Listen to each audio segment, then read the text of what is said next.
this episode is titled America Infiltrated and Controlled by Jesuits. So, America was from its birth a Protestant country. Its foundation was the Bible. The founding fathers were the Protestants of Europe who had fled to America because of the persecutions from the Roman Church. The country had been built on the principles of freedom of speech, freedom of conscience and freedom of the press, all of which are condemned by Rome. So because of this, it became a target of the Jesuits and they planned to destroy it. The Jesuits began infiltrating this freedom-loving country in the 18th century. So we have the Duke of Richmond, and he was a governor of Canada in 1815, 1816, and he told Horatio Gates, "The Church of Rome has a design upon that country," that's him talking about America, "and it will in time be the established religion and will aid in the destruction of that republic. I have conversed with many of the sovereigns and princes of Europe, and they have unanimously expressed these opinions relative to the government of the United States and their determination to subvert it." And again we hear from the Duke of Richmond. He says, "In speaking of the government of the United States, he said, it will be destroyed, it ought not, and will not be permitted to exist. And so long as it exists, no prince will be safe upon his throne, and the sovereigns of Europe are aware of it, and they have determined upon its destruction, and come to an understanding upon this subject, and have decided on the means to accomplish it, and they will eventually succeed by subversion rather than conquest." And we've got a quote here from somebody you'll probably all know, and that's President Abraham Lincoln. And he says, "The Protestants of both the North and South would surely unite to exterminate the priests and the Jesuits if they could learn how the priests, the nuns and the monks which daily land on our shores under the pretext of preaching the religion are nothing else but the emissaries of the Pope, of Napoleon, and the other despots of Europe, to undermine our institutions, alienate the hearts of our people from our constitution and our laws, destroy our schools, and prepare a reign of anarchy here, as they have done in Ireland, in Mexico, in Spain, and wherever there are any people who just want to be free." So the founding fathers of America, they knew that there was a plot on the country. They knew of the Jesuit intrigue that was directed at the new Republic of the United States of America. So we can read from 1816, and this is John Adams, and he wrote to Thomas Jefferson. He says, "Shall we not have regular swarms of them here, in as many disguises as only a king of the gypsies can assume, dressed as painters, publishers, writers and schoolmasters? If ever there was a body of men who merited eternal damnation on earth and in hell, it is this society of Loyolas." And we've also got here from Samuel Morse, the inventor of the Morse code, and this is in his book, The Foreign Conspiracy Against the Liberties of the United States.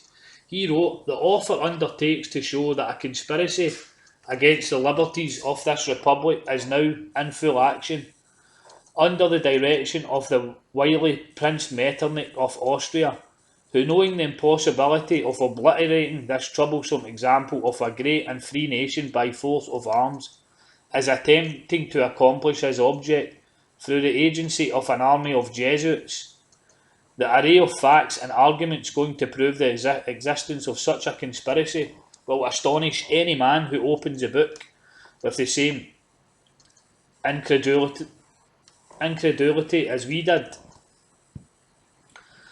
And this is about the Jesuits. Morse wrote, "And who are these agents? They are for the most part Jesuits, an ecclesiastical order, proverbial through the world for cunning, duplicity, and total want of moral principle, an order so skilled in all the arts of deception that even in Catholic countries In Italy itself, it became intolerable, and the people required its suppression. So we hear from, this is a guy called Isaac Hecker, right? And he was a Redemptorist priest. And what he declared, in 1900, Rome will take this country and keep it. And we can hear another quote here from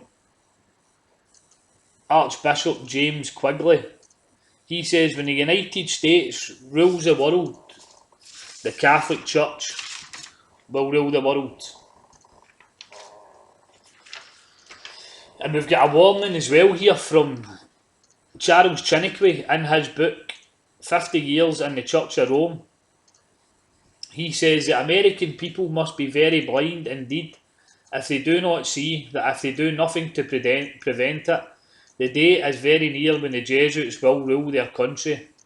They are already the masters of New York.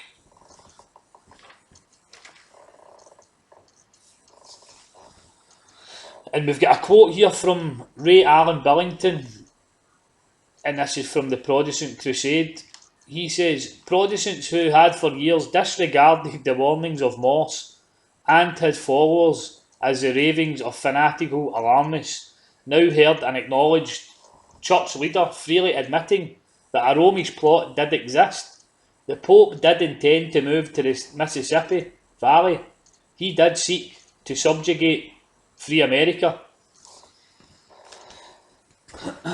So,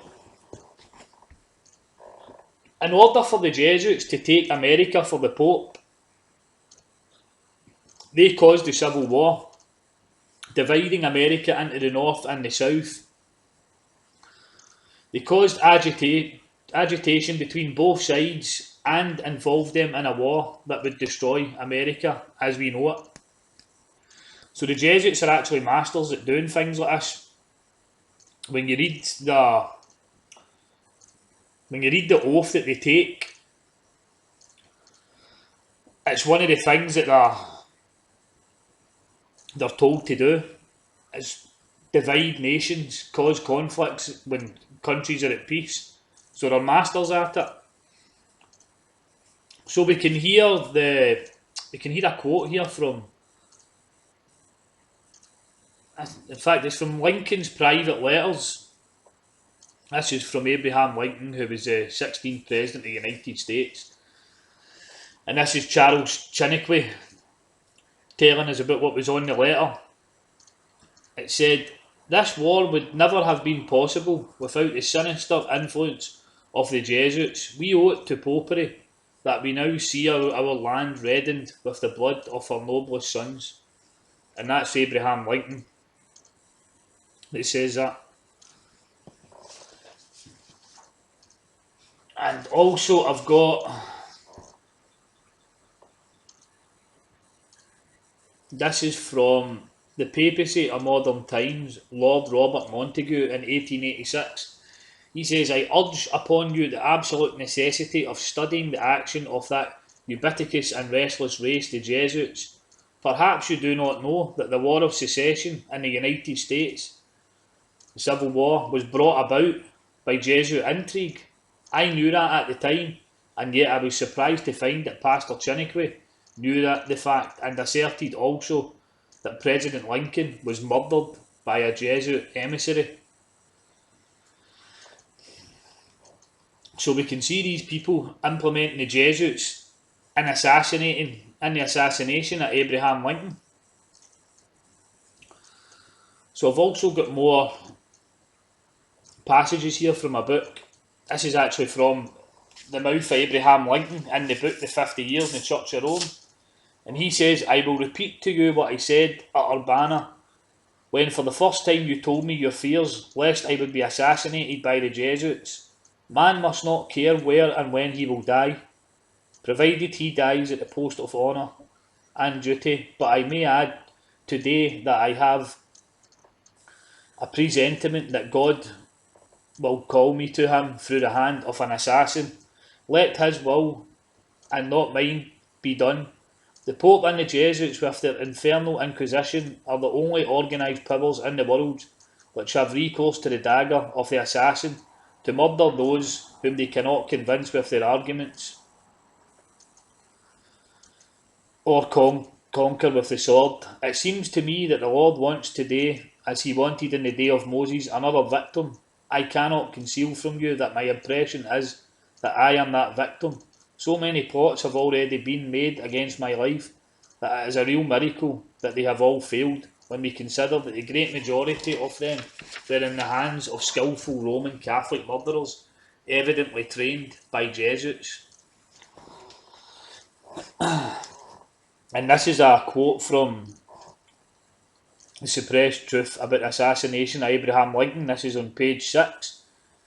And it says, I feel safe in stating that nowhere else can be found in one book the connected presentation of the story leading up to the death of Abraham Lincoln, which was instigated by the Black Pope, the general of the Jesuit order, camouflaged by the White Pope, aided, abetted and financed by other divine writers of Europe, and finally consummated by the Roman hierarchy and their paid agents in this country and French Canada on Good Friday night, April the 14th, 1865, at Ford's Theatre, Washington, D.C. So we can also read again, and this is from the words of Charles Chiniquy in his book 50 Years in the Church of Rome. And he says, who was that assassin? Booth was nothing but the tool of the Jesuits. It was Rome who directed his arm. After corrupting his heart and damning his soul, after I had mixed my tears with those of the grand country of my adoption, I fell on my knees and asked my God to grant me to show to the world what I knew to be the truth, that the horrible crime was a work of popery, and after 20 years of constant and most difficult researches, I have fearlessly today before the American people to say and prove that the President Abraham Lincoln was assassinated by the priests and the Jesuits of Rome.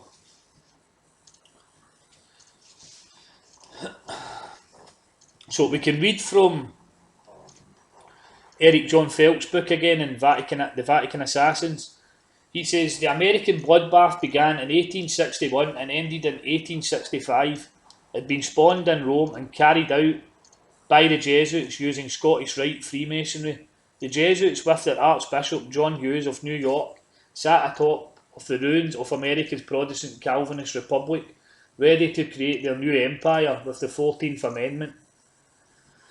New York would become the Empire State, from which the Cardinal would be the Archbishop of the capital of the world.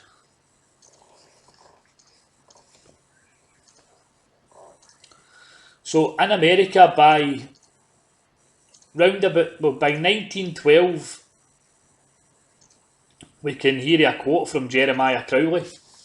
And what he says, I know and assert without fear of successful contradiction that the Vatican system, the Roman Catholic hierarchy, has a grip upon all the departments of our government, from the President to department clerks, including legislative, judiciary and executive departments, both federal and state, and the accommodating politicians, Catholic and non-Catholic, particularly the latter, are to blame for it all. And we've also got a quote here from Ray Alan Billington in 1964. This was his book, The Protestant Crusade. He says, today they are stronger in the United States than they ever were in any of the countries of Europe which expelled them as a menace to the government.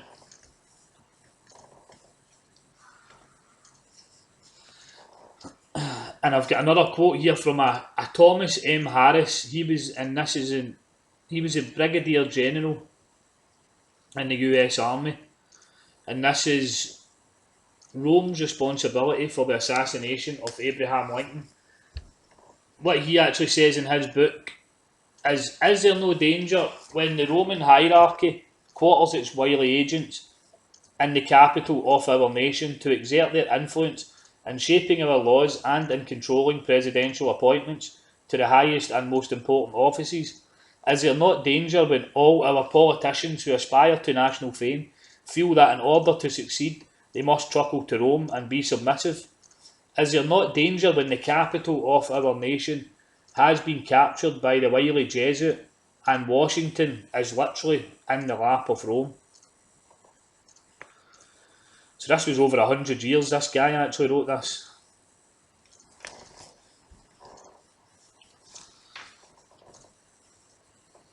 And here we've got Justin D. Fulton from his book Washington in the Lap of Rome. He says the actual ruler of this nation lives not in the White House at Washington, but in the Palace of Baltimore.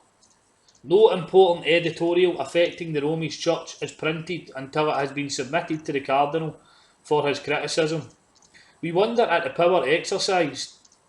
No member of Congress enters Washington, but he is weighed in the Romish balances. If he comes down with the shekels for the Church and with the votes for her policy, all is well. If not, there is a reckoning time to come, and an influence is exerted at once that touches the springs of power in his faraway home. As a political machine, Rome is a transcendent success, and the Jesuit was more than half right when he said, the representative of the Pope in the Vatican is the ruler of the United States of America.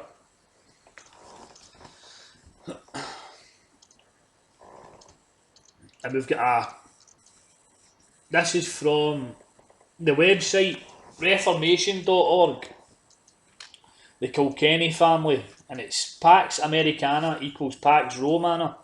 It was called.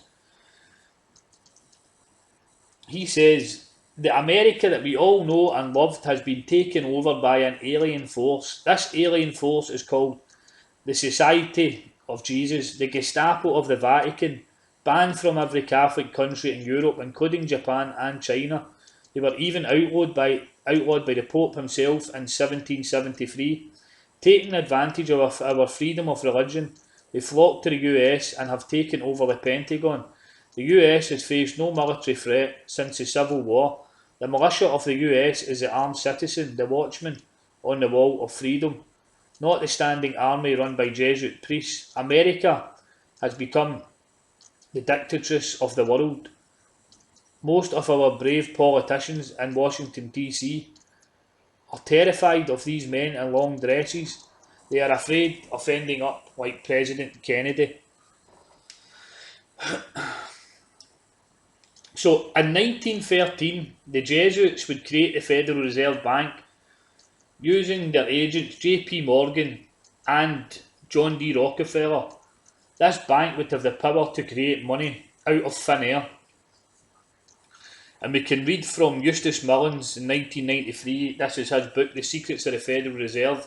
He says, a central bank always imposes a tremendous burden on the nation for rearmament and defence in order to create inextinguishable debt, simultaneously creating a military dictatorship and enslaving the people to pay the interest on the debt which the bankers have artificially created. In the Federal Reserve Law, they have wrested from the people and secured for themselves the constitutional power to issue money and regulate the value thereof.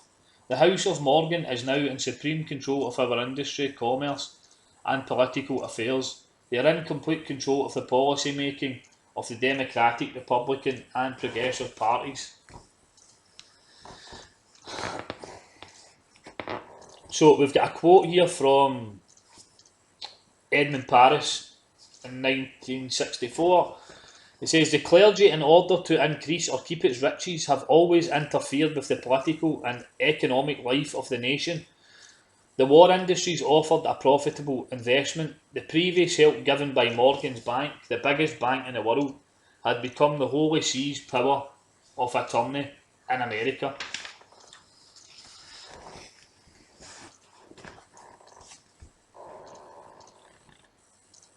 So I've got this here, and this is from an American journalist for the Council on Foreign Relations Control, Washington Post.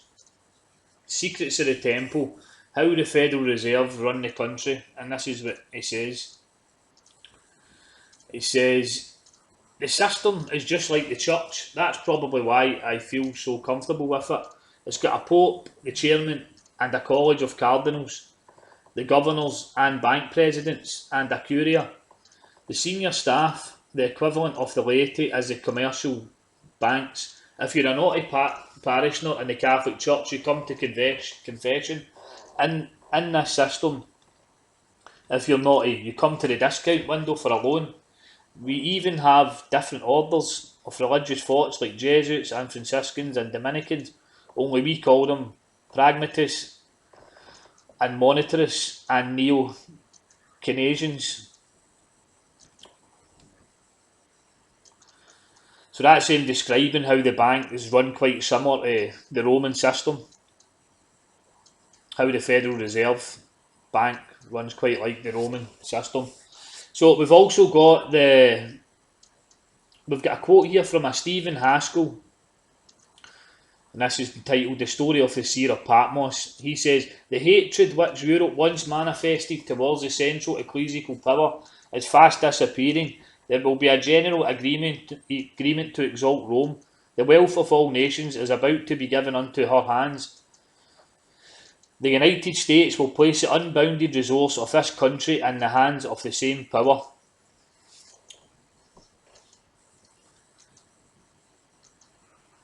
And in the year 1921, right, the Jesuits actually gained complete control of America through the setting up of the Council on Foreign Relations. This was the sister to Britain's Royal Institute of International Affairs. That's the organisation that runs Britain through Chatham House. So the Council of Foreign Relations is the organisation that runs America. So we can read from Eric Feld's Vatican Assassins book. It says its locations would be in the two most powerful Roman Catholic dioceses in the American Empire, New York and Chicago. The CFR would control the empire's finance, government, industry, religion, education and press. No one could be elected to the presidency of the United States without the Pope Council's consent. Its purpose was to return the world to the Pope's Dark Ages with an economically socialist dictatorial world police state. And we can read here from The Invisible Government from Dan Smoot.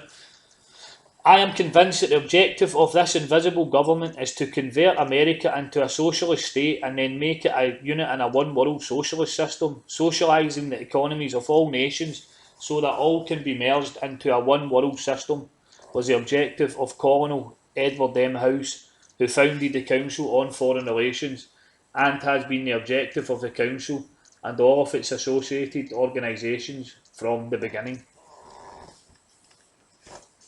So just as I mentioned, just like in Britain, all the presidents since the setting up of the Council on Foreign Relations,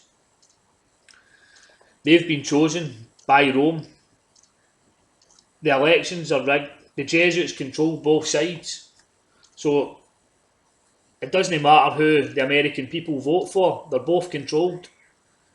If a president steps out of line and doesn't do what he is told, he will be assassinated and someone else will be put in his place. That is exactly what happened with President John F. Kennedy. He took a stand against this system, against the Romish system, and he was assassinated for doing so. So we've got a quote from John F. Kennedy.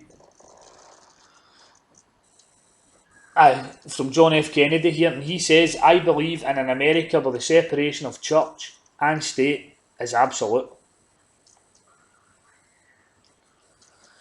And here I'm going to leave you with, this is a portion of the speech that John F. Kennedy gave at the Waldorf Astoria Hotel on April 27, 1961.